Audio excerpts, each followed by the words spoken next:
Hello, my name is Johann Freudenberg from Hanover, Germany.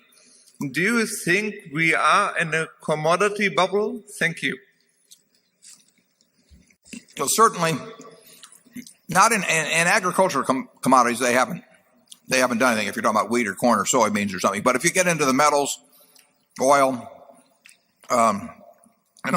there's been a terrific move. The most extreme probably has been copper, and I would say that.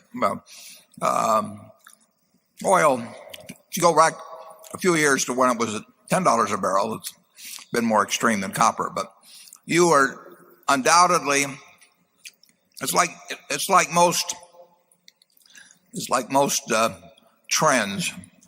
At the beginning, it's driven by fundamentals, and at some point, speculation takes over. The very fact that the fundamentals cause something that people looked at for years without getting excited about.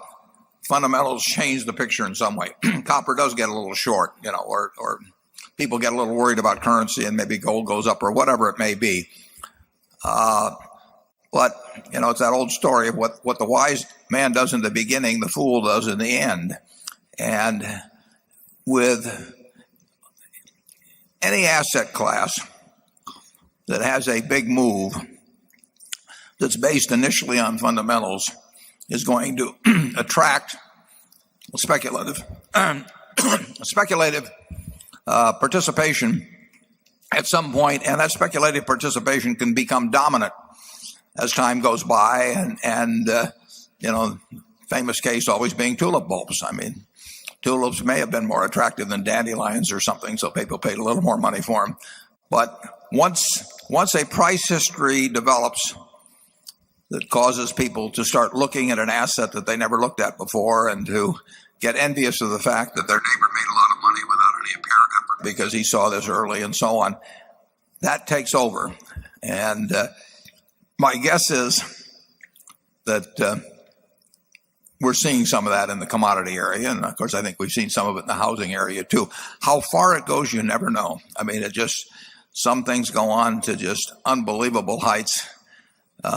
And then, silver went back in there. That was manipulation to some extent, but it got up to $50 an ounce very briefly back in the early 80s.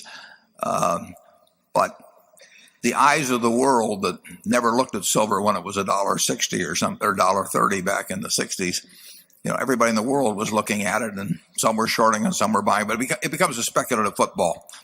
And my guess is that an awful lot of the activity in something like copper now is speculative on both sides of the market. If it goes to $5 a pound, who knows? But you are looking at a market that is responding more to speculative forces now than to fundamental forces, in my view. Charlie? Well, I think we've demonstrated how little we know about commodity prices by our very skillful operations in silver. I think you can change that from R to it's mine. Actually, I bought it very early.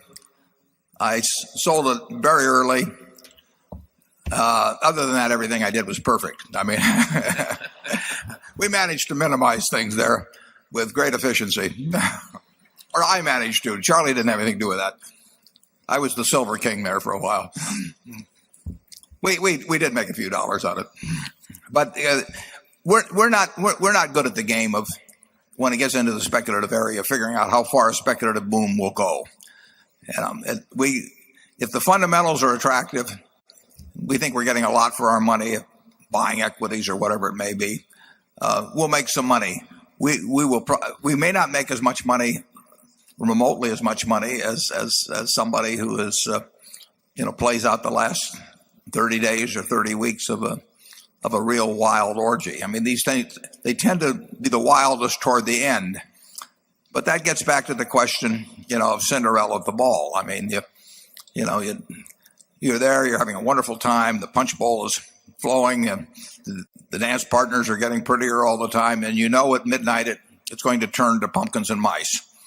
And, you look around the room and you think just one more dance, one more good-looking guy, one more glass of champagne, and you think you're going to get out of there at midnight. And of course, everybody else thinks they're going to get out of there at midnight too.